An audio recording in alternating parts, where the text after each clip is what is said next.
दोस्तों, भारत के चंद्रयान-3 मिशन पर भारत के साथ साथ दूसरे देशों की भी नजर टिकी हुई है। जैसे ही लैंडर ने प्रोपल्शन मॉड्यूल से अलग होकर इसरो को मैसेज भेजा, फिर जवाब सुनकर इसरो के वैज्ञानिक भी रह गए दंग। दोस्तों, भारत के चंद्रयान-3 को लेकर इस वक्त की सबसे बड़ी ब्रेकिंग न्यूज आ चुकी है। भारत के चंद्रयान-3 पर जहां भारत ही नहीं पूरी दुनिया की नजरें टिकी हुई हैं, वही चंद्रयान-3 के हर एक कदम के बारे में पूरी दुनिया जानना चाहती है कि आगे क्या होने वाला है। अब भारत के चंद्रयान ने जो खबर दे डाली है, जो मैसेज इसरो को भेजा है, उसे देखने के बाद वैज्ञानिक भी दंग रह चुके हैं।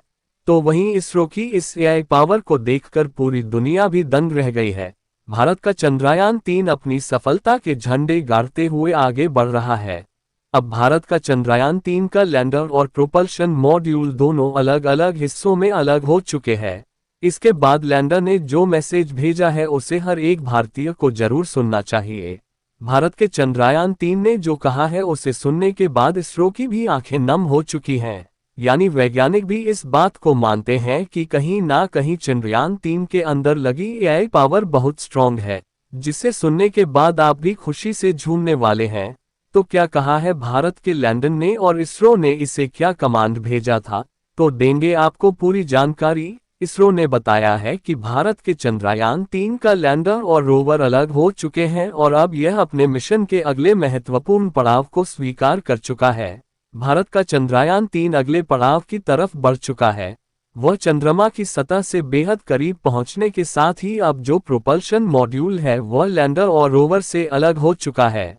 प्रोपल्शन मॉड्यूल के अंदर ही लैंडर और रोवर पहले मौजूद थे, जिसके बाद इसरो की कमान को आगे बढ़ाते हुए उनके लैंडर और रोवर को अलग कर दिया है और अब ये दो हिस्सों में अलग अलग टूट चुका है।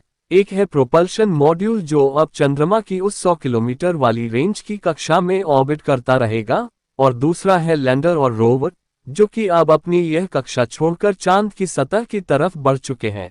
और इस बीच जो घटना हुई है, उसे सुनने के बाद आप भी दंग रह जाएंगे। बता दें कि प्रोपल्शन मॉड्यूल की तरफ से यात्रा के लिए धन्यवाद दिया गया था और आगे के लिए लैंडर को बेस्ट ऑफ लक का मैसेज भेजा गया था। लेकिन इसके जवाब में जो लैंडर ने कहा है, वह कोई इंसान ही कह सकता है, कोई एक ह्यूमनॉइड रोबोट भी कह सकता है, जिसके अंदर पूरे इंसान के गुण हो। और इसको सुनने के बाद इसरो के भी आंसू छलक आए हैं, क्योंकि इसरो ने जवाब ही कुछ ऐसा दिया है। बता दें कि लैंडर ने अपने जवाब में बोला, यात्रा के लिए धन्यवाद दोस्त। कल भारतीय समयानुसार दोपहर के 4 बजे रीबूस्टिंग पर हम थोड़ी निचली कक्षा में, अब मैं उतरने के लिए पूरी तरह से तैयार हूं और बस मैं यहां अपने इसरो का इंतजार कर रहा हूं। इसरो के इंतजार से इसका मतलब कहीं ना कहीं एआई के द्वारा इसरो सेंटर से जो कमांड भेजी जाती है, वह उसी का इंतजार कर रहा है। उसकी तरफ से जो शब्द बोले गए हैं, वह इसरो को गौरवान्वित महसूस इसलिए भी कर रहे हैं क्योंकि ऐसा कोई शब्द भी टेक्नोलॉजी के माध्यम से बोला जा सकता है। पूरी दुनिया ऐसा कभी अंदाजा भी नहीं लगा सकती थी।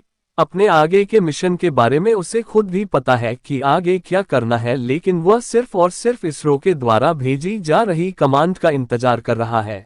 इसको सुनने के बाद ऐसा महसूस होता है कि भारत का चंद्रयान-3 किसी इंसान की तरह है, हमारे किसी दोस्त या भाई की तरह है, जो कि चंद्रमा की सतह के बेहद करीब है और यह हमें पल पल की जानकारी दे रहा है।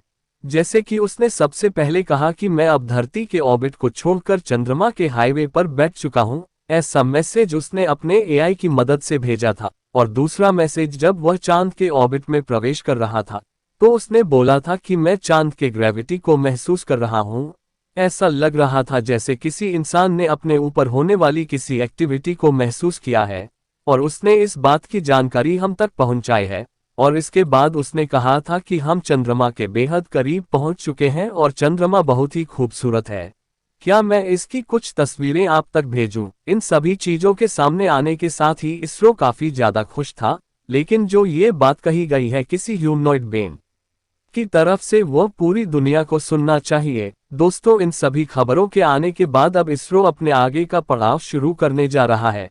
इसरो ने खुद भी बताया है कि एक सबसे अहम पड़ाव को तो हमने पार कर लिया है, लेकिन अब हम जो आगे करने वाले हैं वह बहुत ही ज्यादा खतरनाक भी है और यहाँ पर हमें सुरक्षा का पूरा ध्यान रखना होगा। इसके लिए इसरो ने इसमें लगे सभी सेंसर को एक्टिवेट कर दिया है।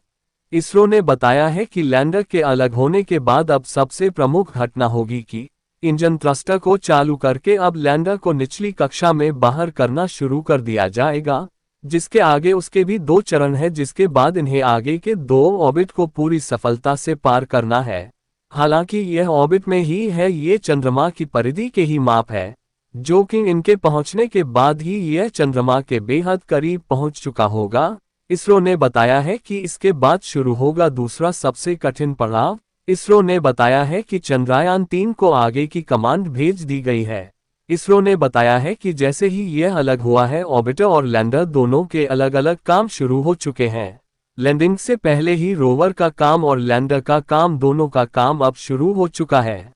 लैंडर का सबसे अहम और प्रमुख काम सिर्फ यही नहीं है कि उसे चंद्रमा की सतह पर सुरक्षित लैंड करना है, बल्कि उसे बहुत सारी चीजों को भी देखना है। उसमें लगे एआई की मदद से वहां पर जो जियोग्राफी एक्टिविटीज है उन्हें रिकॉर्ड करना है। तो वहीं दूसरी तरफ रोवर भी एक्टिव हो चुका है। आपको बता दें कि लैंडिंग से पहले ही लैंडर और रोवर अपने अपने काम पर लग चुके हैं। लैंडर ने अपने आसपास की चीजों को स्कैन करना शुरू भी कर दिया है।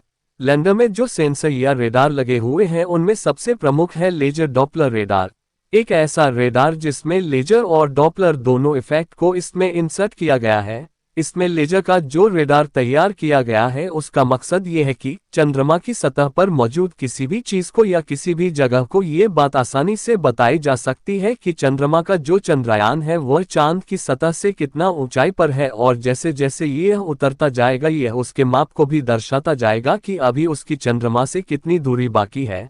तो दोस्तों अभी के लिए बस इतना ही, और यदि आपको यह वीडियो पसंद आई हो तो वीडियो को लाइक और चैनल को सब्सक्राइब करना ना भूले। धन्यवाद।